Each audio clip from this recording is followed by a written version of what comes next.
I want to share a dirty word with you. It's called annuities.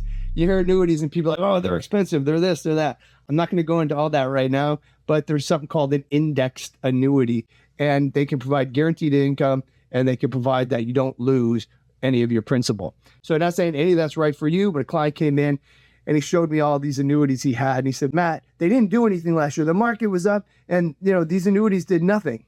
And so he said, are these right for me or not? I said, well, I don't know. Annuities aren't correlated to the market, meaning, yeah, you get the upside of the market, but you get none of the downside. So in 2024, annuities didn't do that well. And I can explain to you. I'm not going to go into too much depth, but they're based on volatility control. And they're based really on the volatility of the market and bonds. The market was really volatile in 2024, and bonds were flat, meaning the rates didn't go up or down.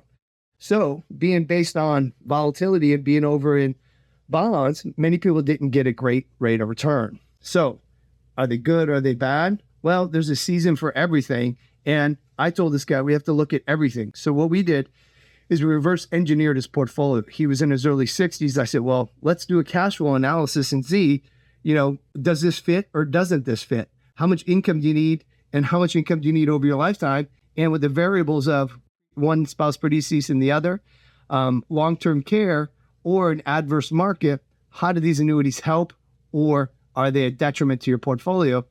I don't know until I reverse engineer your goals and figure out where they fit and where they don't fit.